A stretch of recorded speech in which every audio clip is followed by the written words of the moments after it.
6 నెలల్లో పెళ్లి పథకంలో చేరండి. మీ ప్రియమైన వారికి 6 నెలల్లో పెళ్లి చేయండి. కృష్ణ సాయి బ్రాహ్మణ వివాహ పరిచయ వేదిక బ్రాహ్మణులకు మాత్రమే. మరిన్ని వివరాలకి కాల్ 8855592015 లేదా 9000333390.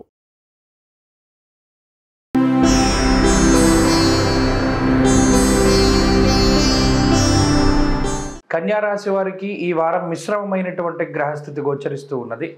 ప్రత్యేకించి ఈ రాశి వారికి ఈ వారం లగాయితూ అర్ధాష్టమ రవి యొక్క స్థితి అనేటువంటిది కొంత ఇబ్బంది పెడుతుంది. అలాగే ఈ రాశి వారికి జన్మకేతువు యొక్క స్థితి కానీ గురుని యొక్క వక్రగతిలో ఉన్నటువంటి గురుడు అష్టమ స్థాన స్థితి ఫలితాన్ని ఇస్తూ ఉండడం ఇవన్నీ కూడా కొంత ఇబ్బంది కలిగించేటువంటి అంశాలు. అయినప్పటికీ లాభకుజుడు ఈ వారంలో పూర్తి స్థాయిలో చంద్రబలం ఉండడం, షష్ఠస్థానమందు శనేశ్వరుడు, పంచమమందు శుక్రుడు, ఇలా యోగించేటువంటి గ్రహాల యొక్క సంఖ్య బాగున్నది. దీనివల్ల గోచారంలో ఉండేటువంటి బలం 45 నుండి 50%గా మనం పర్సంటేజ్లో కూడా చెప్పుకోవచ్చు. అంటే 50% గోచార బలం ఉన్నది. అందులో మెజారిటీ బలం అంతా కుజుడు వల్లే వస్తుంది. అందువల్ల అలాగే మిగతా పర్సంటేజ్ శుక్రుడు వల్ల కలుగుతూ ఉన్నది. కాబట్టి ఈ రెండు గ్రహాల తాలూకు స్థితిగతులతోనే బయటపడతారు. అటు ఆర్థిక పరిస్థితులను చూసుకున్నప్పుడు కుజుని యొక్క పరిస్థితి చాలా బలంగా ఉన్న కారణం చేత ఆర్థికంగా కుజుడు చాలా గొప్ప అవకాశాలను ఇస్తారు. ఉద్యోగపరంగా ఏదైనా ఎదుగుదలని, ప్రమోషన్ని, లేదా ఏదైనా ఒక సంస్థ నుండి వేరొక సంస్థలోకి మారడానికి వెసులుబాటుని, ఆ మారడం కూడా ఉన్నతమైనటువంటి జీతభత్యాలతోటి మారేటువంటి అవకాశాలని కుజుడు కలగజేస్తారు. ప్రత్యేకించి పంచమంలో ఉండేటువంటి శుక్రుడు ఏం చేస్తారు, పాదరసం మైండ్లో పోస్తే బుర్రలో ఎంత ఫాస్ట్గా మనకి ఆలోచనలు వస్తాయి. ఉదాహరణ చాలా తెలివైన వాడిని అంటారు, బుర్ర పాదరసంలా పనిచేస్తుందిరా. అలా శుక్రుడు వచ్చినటువంటి ఆలోచనను వెంటనే అమలుపరిచేలాగా ప్రోత్సహిస్తారు.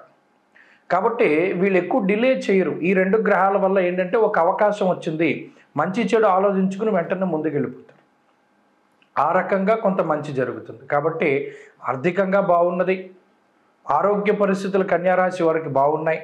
అంతేకాక కుటుంబ సంబంధమైనటువంటి వ్యవహారాలు, ఈ విషయం మనం జాగ్రత్తగా చూసుకుంటే అర్ధాష్టమ రవి వల్ల అంతఃక్లేశం గృహశ్చిద్రం సౌఖ్యహానిమ భోజనం, ఈ చతుర్థ రవి ప్రత్యేకించి ఇంటి నుండి బయటికి వెళ్ళడానికి ఎక్కువ ప్రోత్సహిస్తారు.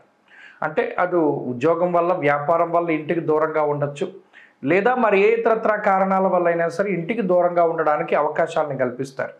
అలాగే బంధువులతోటి కానీ కుటుంబ సభ్యులతోటి కానీ ఏదైతే మీరు విహారయాత్రలు కానీ వినోదయాత్రలు కానీ తీర్థయాత్రలు కానీ లేదా ఒక లాంగ్ టూర్ కానీ అనుకున్నారు, అవన్నీ వాయిదా పడేటువంటి పరిస్థితులు ఉన్నాయి. అంటే ఎక్కువ బంధువులతోటి కానీ కుటుంబ సభ్యులతోటి కానీ కలవనివ్వరు ఈ గ్రహస్థితులు. అందువల్ల కుటుంబ సభ్యుల మధ్యలో వచ్చేటువంటి పొరపచ్చాలు కానీ, అంటే మాట పట్టింపులు, ఒకళ్ళకొకళ్ళకి పొసగకపోవడం, ఒకరి మాట ఒకరికి నచ్చకపోవడం లాంటి అంశాల దగ్గర నుండి ఇంట్లో మానసిక అశాంతి చెలరేగేటువంటి పరిస్థితుల వరకు కూడా అవకాశం ఉంటుంది. కాబట్టి ఈ వారంలో ఈ కుటుంబ సంబంధమైనటువంటి వ్యవహారాలు మాత్రమే కొంత జాగ్రత్తగా చూసుకోవాలి.